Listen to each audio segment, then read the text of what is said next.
Bom, eu gostaria de falar com você um pouco sobre a distorção que nós acabamos por fazer de um termo tão importante, tão fundamental para o desenvolvimento da nossa vida cristã e também para a expansão do Evangelho do Reino de Deus. Nós vemos hoje a palavra missão, sempre ligada a uma realidade que é justo que ela seja ligada a essa realidade, que é a realidade daqueles que são enviados aos campos missionários para poder ali efetivar a obra missionária. Isso é uma verdade, isso é bom que aconteça, que pessoas percebam suas vocações, percebam o seu chamado específico para esse fim. Só que missão não é algo restrito a algumas pessoas. A missão que recebemos do Senhor Jesus diz respeito a todos os seus discípulos. Todos nós somos comissionados, somos chamados à mesma missão que Ele. Então, na verdade, nossa missão faz parte de uma missão maior.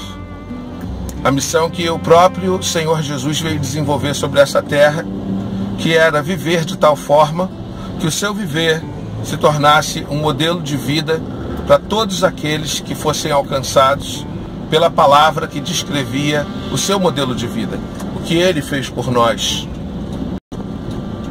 Somos comissionados à expansão do reino de Deus, comissionados a uma obra excelente. E quando a gente vê a forma com que o mundo encara a missão e a forma com que nos tempos atuais a igreja tem encarado o que é missão, nós vemos que tem havido uma grande distorção. Uma grande distorção.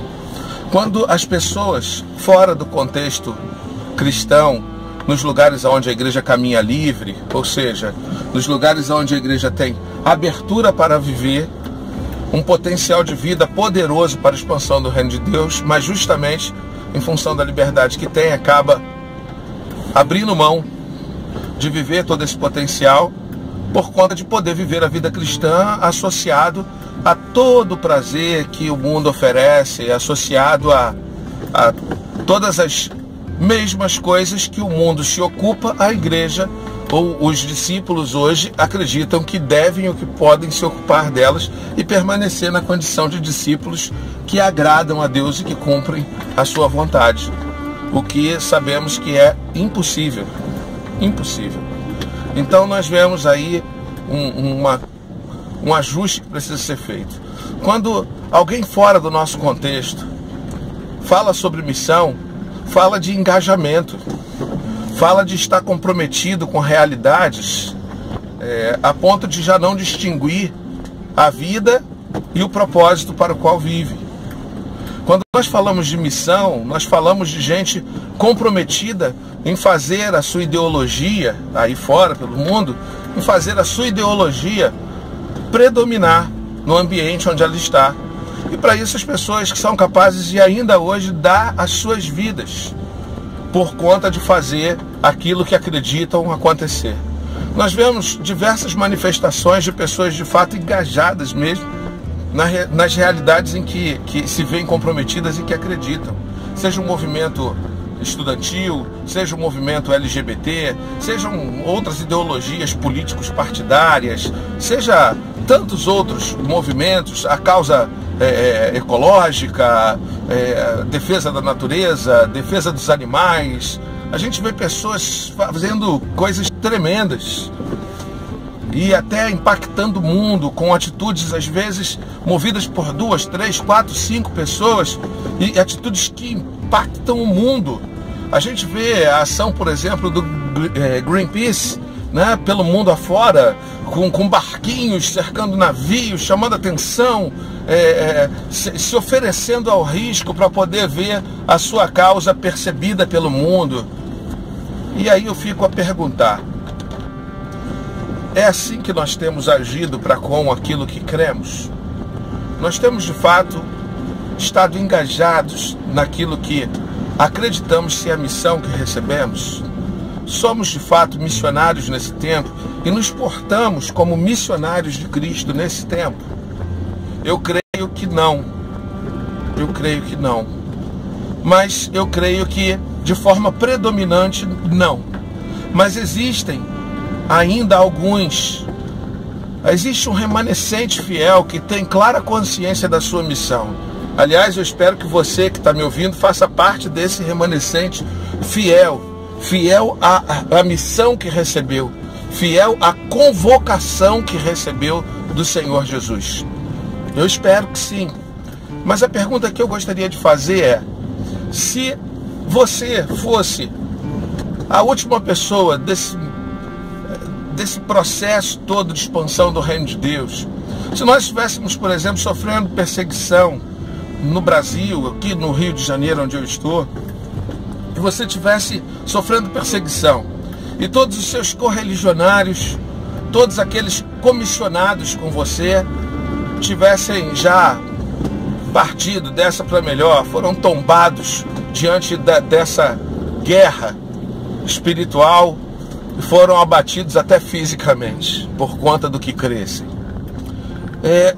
E só sobrasse você, só sobrasse eu.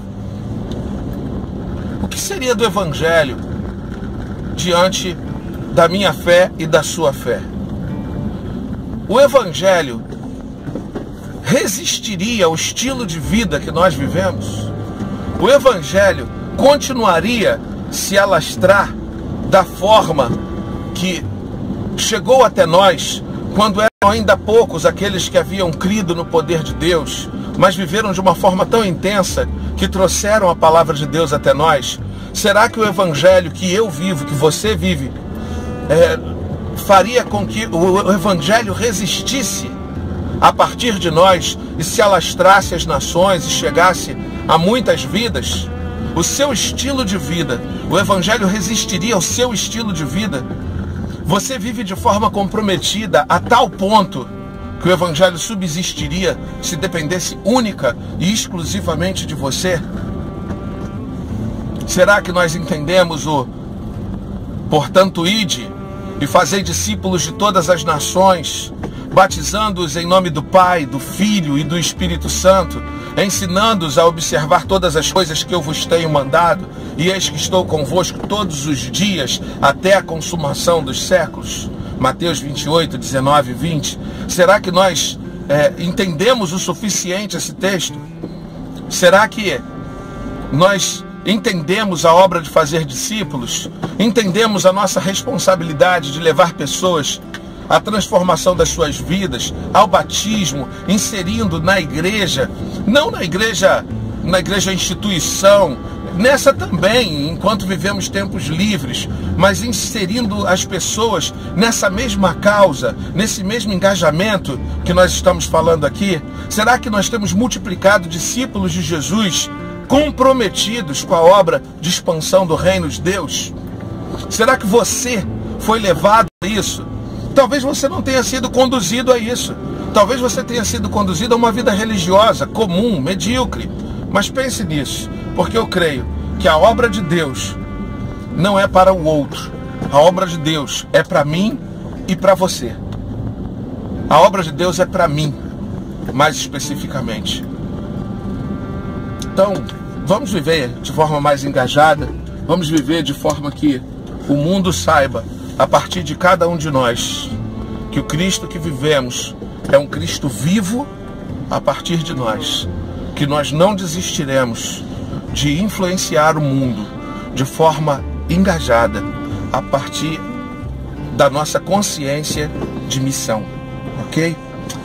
Fique com Deus, que Deus possa te abençoar, que Deus possa abrir os seus olhos e revelar verdades profundas através dessa palavra, movida pelo Espírito Santo, eu creio. Amém.